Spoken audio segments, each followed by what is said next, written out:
The title of my talk is Real World Challenges, and I just want to really just reflect for a minute on one of the things that Trey said about Patrick and I really speaking candidly, because I feel like this is just a wonderful opportunity to do that and ultimately entertain questions.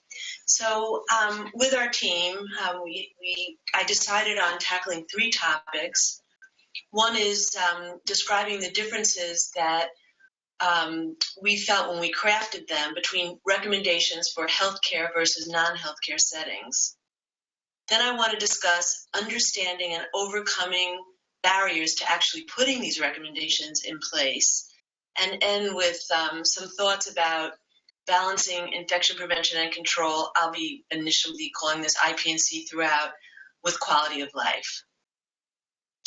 So first I want to highlight that infection prevention and control recommendations are not equal for healthcare and non-healthcare settings. So what do I mean by this? In healthcare settings, such as CF clinic, we're bringing people with CF together. And if you heard the keynote, we recognized that we had to craft guidelines that were overlapping in order to keep people safe. Because obviously, in the clinic, some people may be coughing, some may actually be infected with germs that are spread more easily than others. We're not sure about exactly what that means, but we definitely know that some germs can spread more easily. And as healthcare workers, we are responsible to provide safe patient care. So the goal of the recommendations for healthcare settings was to make the risk of healthcare-associated infections, meaning transmission between people with CF, as close to zero as possible. But in contrast, I want to emphasize that the recommendations that we made for the non-healthcare setting were actually made in response to questions and concerns from people with CF, their families, and providers. And the risk of infection is actually unlikely to be zero, in part because, as I mentioned earlier tonight, we don't know where all of these germs come from, and they may be coming from places that we haven't yet understood. Also, I want to emphasize that everyone's perception of risk and the way that they want to live their lives is not the same.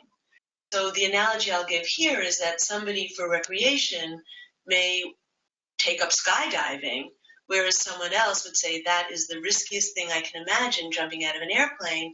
I'm going to take yoga classes. So we have to be very, very respectful that everyone's perception of risk is different. And so the goals of the recommendations for non-healthcare settings are intended to educate individuals to make informed choices about their own lives. So we had guidelines that were written in 2003, and we realized about a decade later that it was time to update those guidelines. And as I mentioned earlier, we read the literature and created evidence-based guidelines for inpatient settings, outpatient settings, and non-healthcare settings. But we also addressed the psychosocial implications of infection prevention and control. We knew that it was going to be challenging to implement these guidelines, and we also identified strategies aimed to minimize the negative impact that these might have. And tonight is a great, great, wondrous example of that. We're all speaking together in this virtual room. So the potential negative impact of infection prevention and control has actually been studied in non-CF populations, but I think it's quite relevant to people with CF. And most of these data come from the use of contact precautions, where healthcare workers wear gowns and gloves before entering the rooms of the person that requires the contact precautions, and the person is in a single room and basically really has to remain in that room for the vast majority of their hospital stay. So first, putting on and taking off those gowns and gloves is very time-consuming. It costs a lot. It's an impact for the environment to discard all of those.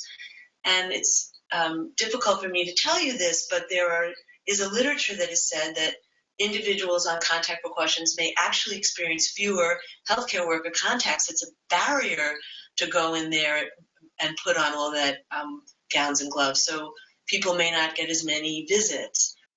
Also, there's an emotional cost for the staff, for people with CF, obviously, and their families, and that is the loss of a social network that we try to recreate by virtual events like this. It can be a change in physical activities during hospitalization, needing to remain in the room. There are studies that have shown that infection prevention and control may lead to depression and anxiety, separation from friends, and boredom and loneliness. I will add, to just balance this out, is that some literature has shown that individuals on precautions actually feel safer and like the privacy and the quiet. So again, this individual impact may vary. So the next part of my discussion is going to be understanding the challenges of putting the guidelines into place. And we did a series of studies looking at what some of those barriers were and how we could potentially reduce those barriers. And what we learned in a multi-center study that was funded by the CF Foundation was that healthcare workers that actually had a copy of the infection prevention and control guidelines, the new guidelines, had fewer barriers to adherence. And I'll just say that the guidelines are available on the website of the foundation, meaning that workers that had the copy were more likely to agree than that CF patients should avoid socializing with others with CF during hospitalization, were actually more confident that they could discourage socialization during hospitalization, I think presumably because they understood the importance, and more likely to believe that discouraging socialization during hospitalization can improve patient outcomes. So this is an example where the way that I would tackle this problem is by making sure that all healthcare providers have access to the guidelines and have reviewed them as a group so that they understand what they say. We did a similar study among people with CF and their families who actually were at the same centers. And what we learned in this study was that when people with CF and their families had more than one discussion about infection prevention and control with their CF care team, they experienced fewer barriers than people with CF and their families who reported that they'd had only one or no discussions. So those that had had more than one were more likely to know that they should avoid close contact during hospitalization with others with CF, were more likely to have confidence that they can avoid close contact in clinic with others with CF, and more likely to believe that their health can be improved by avoiding close contact with others with CF during hospitalization and in clinic. And again, for me, the take home here was that these discussions were an opportunity to provide the rationale and answer questions about what the recommendations were. So I want to end with a discussion about balancing infection prevention and control with quality of life. And here's the truth. It's impossible for us to calculate the infection risk for all potential situations. So we have been asked about what is the risk if two children with CF attend the same school, the risk associated with belonging to the same gym, being on the same sports team, fundraising events such as golf outings or face painting, CF chapter offices when more than one person with CF might want to work there, CF Family Day, which is usually an indoor event, versus Great Strides, which is usually an outdoor event. And so when we crafted the recommendations, we looked at what we perceived of as the risk and then tried to give examples of things that should be avoided or examples of things that could be done in a safe manner. So I'll just give you a couple of quick examples. We felt that face painting would be potentially quite dangerous, and we could understand how children would be very attracted to a face painting table and congregate around it and be at risk, and that might not be a safe thing. And then, for example, for CF Family Day, we made the recommendation that they were incredibly important, but that the center should develop ways, innovative ways of allowing people to get the education, but not actually attend the event face to face. And then finally, I want to give an example of ways to think about how to lessen the risk. So the example that I've selected is a gentleman who with CF who is an avid gardener, that gardening is incredibly important to this person's quality of life. So how could we reduce the risk knowing that some of these germs might be present in soil? Well, one way might be to perform hand hygiene after handling the plants. Another way might be to wear a mask when potting the plants or when generating dust through caring for the plants. And then a third way might be by washing the clothing that was worn after the potting plants and generating the dust. The idea being that some of these activities that are really important to this individual could be maintained, but that there would be ways to potentially reduce the risk. Hi, I'm Megan Lepore. I am an adult with CF. I'm 34 years old. As Trey said, I live just outside of Washington, D.C., and I have spent my career working in healthcare policy. I think that I've been able to grow up living a pretty active and normal life. I was able to go to school, dance classes, day camps, have play dates, an occasional slumber party. But infection control and avoiding risk has always been part of my life. In the non-clinical, non-healthcare settings, I think it's something that, as a person with CF, I've found that people without CF don't always understand very well. As I've alluded to, I've been lucky in my health for the most part. So I think it can be confusing to people who don't have the same level of risk or same level of caution needed in their lives. I'm thinking of one particular incident where I had a roommate in college who one time she had a cold, and we were in an apartment, we were in separate bedrooms, but we shared common space. And, I knew that she was going to be going to a mutual friend's room to hang out. And so I said, okay, well, then I'm not going to go. And, that was, I think, really hurtful to her. It was, a reminder to me that I could really see it both sides. Like for me, I'm just trying to protect myself and avoid as much risk as I can.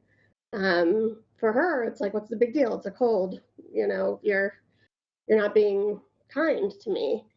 And so I think sometimes as the CF patient out in the world, the burden sometimes falls on us to make these explanations to the people in our lives.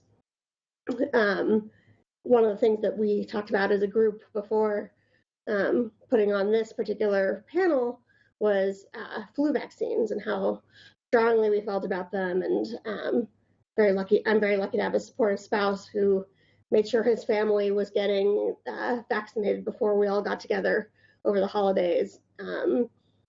Things that are ordinarily important for the general population are 10 times more important for us.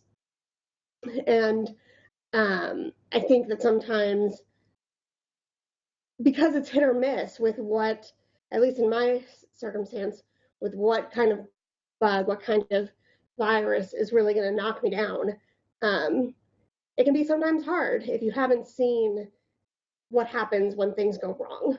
Because sometimes I can just catch a cold and I can get over it and it seems relatively normal. But people don't see the treatments that I do, and they don't see the antibiotics that I take. But sometimes they'll see if I have to go in the hospital. And I think that has a way of, shaking people straight a bit. I have one coworker who says to me, I wish I could put you in a bubble, during cold and flu season. And actually right now I've been lucky in that I work somewhere that has been very accommodating to let me work from home a lot during the winter months when it feels more like a more vulnerable time. In the CF world, I've grown up in a time of changing CF guidelines, as Lisa talked about. When I was a young child, I knew about the CF camps. I never attended one because by the time I would have gone, they were being shut down. Protocols about waiting rooms have changed in my life, and honestly, I go to 2 different clinics and they handle things 2 different ways. In one clinic, I am shuttled right to my room. I don't touch anything. I don't sit down. But in the other clinic, just the way they're laid out, that's not really possible. So, or it's not possible all the time. So, I do have to take those precautions of wearing a mask, maybe wearing gloves, maybe I'm pacing around and I'm not even sitting down. I think we're always making these calculations in our mind of what's a level of risk we're comfortable with. Like, as Dr. Saman said, everyone perceives risk differently. And, it can be hard to make that call. And none of us are going to hit it 100% of the time. But, I think it's something that we have to be cognizant of both in the clinical and the non-clinical settings. Dr. Saman talked a little bit about the emotional impacts of the infection control guidelines. And I do see the isolation both from, the general population, but also from each other in this CF world, which is part of the reason I'm so grateful to have these virtual events to attend. And in her presentation, she was mentioning some people feeling safer in with the really stringent guidelines for hospital admissions. And, but to me, that doesn't necessarily, just because you feel safer doesn't mean you don't still feel burdened by it. I know that I do. You live your life wondering what are all the things you need to be afraid of and just trying to do the best you can. Like Trey, I'm very grateful to have care teams that collaborate with me, that recognize me as a strong partner who is an expert in my own body, my own care, and will listen when I advocate for myself. I remember the first and so far only time that I've had a serious incident of hemoptysis. There was a physician at the hospital who was not a CF specialist, but he said, "Oh, we need to do a bronchoscopy. We need to know where the blood is coming from." And my CF doctor, who knows me and knows me well and trusts me, says, "No, we know where it's coming from. My patients know where it's coming from." And so having that level of trust and collaboration with a doctor is just so invaluable. And I think that helps me feel like they will listen to my assessment of risk along with their own judgment. And I think my basic message is that I think, it's a balance in the healthcare environment and in the non-healthcare environment. I think we need to be advocates for ourselves in speaking up where, maybe if it's a healthcare setting we don't feel comfortable with, who can we talk to? Can we ask for a separate accommodation? And I think that when your care team knows that, yes, you can identify risks too, just as well as they can, I think that helps build that collaborative relationship that Trey was speaking to. And ultimately, I think we also have to cut ourselves some slack because no one's going to get it right 100% of the time. You could try to avoid every possible risk and still something might happen. And I think it can be very burdensome to think that we're in control of all of it when I don't think that we are. But I think if you're collaborating with your care team, you have a much better shot at getting it right a little bit more often.